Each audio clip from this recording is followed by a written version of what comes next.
Yeah, so I'm sure you get asked this a lot, David, but why not just spin plates? Why? Like I'm a young guy, I go to the gym. There's a lot of attractive girls at the gym. I live in Miami, so I could go anywhere.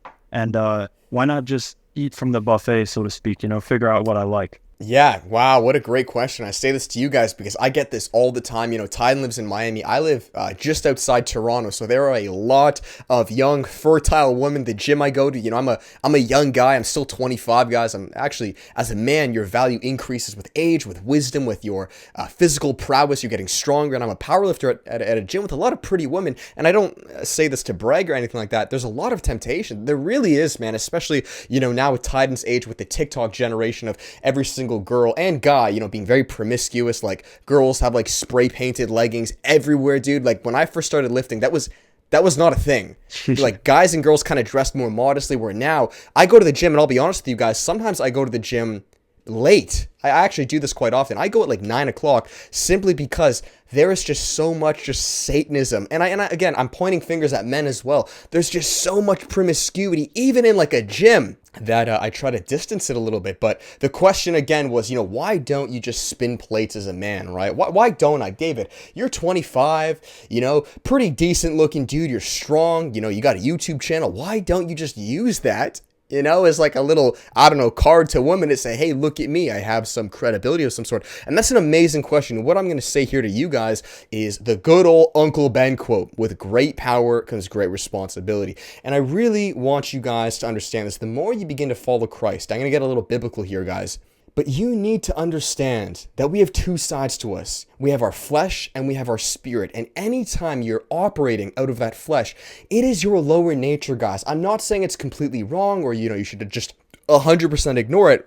But the majority of men who operate solely out of their flesh are unaware that they have a spirit, right? And we know this because they say our spirit is always raging war against our flesh. And the more we can begin to operate out of our spirit or be like Christ, really, this is why I push Christianity to you guys, or being like Christ, the more you are disgusted, or the more you really just avoid operating merely out of the flesh. It just feels repulsive to you guys, where if you guys are living in this world, right, you're not listening to your spirit, you're thinking, Christ, it's not real Christianity, that's just a religion of control. This is what our society will tell you, right? Well, then of course, right, guys, how do you lose the war? Right? You realize, or you think, that there is no enemy. That is the fastest way to lose a war. You think, oh, we won, guys. There's no troop coming. You think of like King Leonidas, right? If you guys have seen 300, that little weasel. I'm sorry, guys, my glasses keep falling off. My face is getting a little sweaty.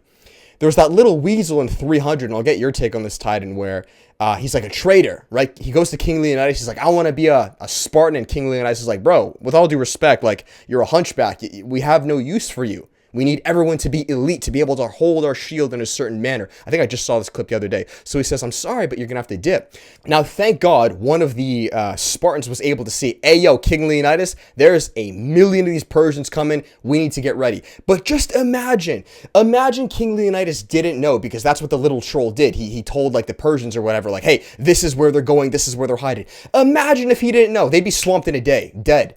And this is what our society, I know I'm kind of going on a spiritual rant, but this is what our society does to you guys. It pushes down your throat that, hey, there is no God, there is no spiritual warfare. Live in your flesh. And I'm not going to go too deep here, guys, but if you think of communist countries, that is literally what they do. This is not just me spitting this out of my own mouth. If you guys realize, study this. In communist countries like in China, I don't know if you knew this, Titan, but one of the rules of a communist country is to eliminate God. There is no God. There is no religion. You are not, I'm getting a little like emotional thinking about this. You are not allowed to believe in a God. It's illegal.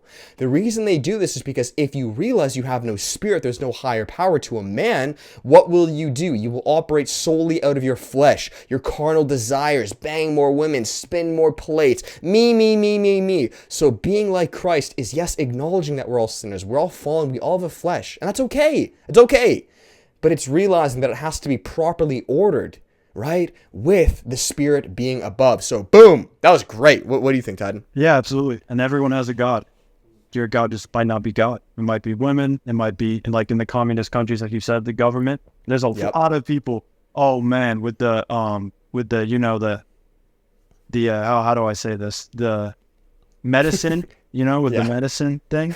That the government is just like, you look at them, that yes government. Yeah.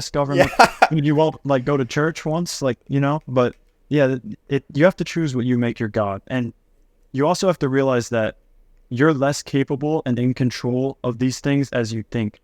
I can go and get 20 girls and it's going to have no effect on me because I'm the one doing it.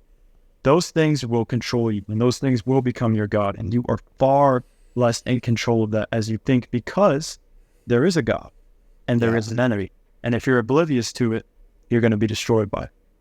Amen. And I'll just finish it here with this last thing, guys. There was a quote from Fight Club. I think a lot of you may know this. I saw this on the actually, I think I was visiting you, Titan, in Florida, and I saw it. Yeah, that's what it was. I was visiting Titan in Florida, going to Elliot Hall's podcast, and I saw Fight Club. And I'll be honest with you, I thought it was actually a pretty bad movie, guys. I actually didn't like it. But there was one quote in it where Tyler Durden says, he's like, the things that you own end up owning you, or something like that, right? He's like, be careful, because the things that you own end up owning you. And that's fact, right? You know, we buy these cars, or we bang these women, or we prescribe to these ideologies, and we think we're in control, right? We think, oh no, with my own free will, I'm choosing to do these things, when in reality, I would argue they're actually owning you.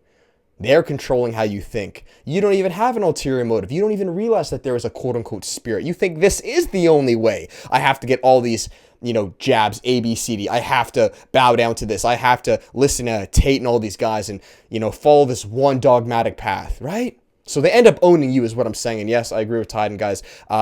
If you don't have a, you know, Christian God, you don't follow Christ, that God, well, another God will rule you, and that will either be society, government, etc., etc. So please choose correctly, because you cannot serve two masters, and you are either in the world or of it. So that's that. Next question. All right, hopefully you guys enjoyed today's episode. As always, guys, the full episode is linked below on either Apple Podcasts or Spotify. If you guys enjoyed today's video, make sure to give it a thumbs up, comment, and subscribe. And I'll finish it here with the final plug. If you guys are interested and would like to work with me on a personal level, you guys know what's up. There is always one-on-one coaching where we can speak of anything we spoke of in today's video, or on a more practical level, improving things like your fitness, business, mindset, and spiritual health. Spots are open below, and I love working with you guys. You can support Edge, coupon code developed. You guys know what's up. See you in the next episode. So with that, much love. Peace.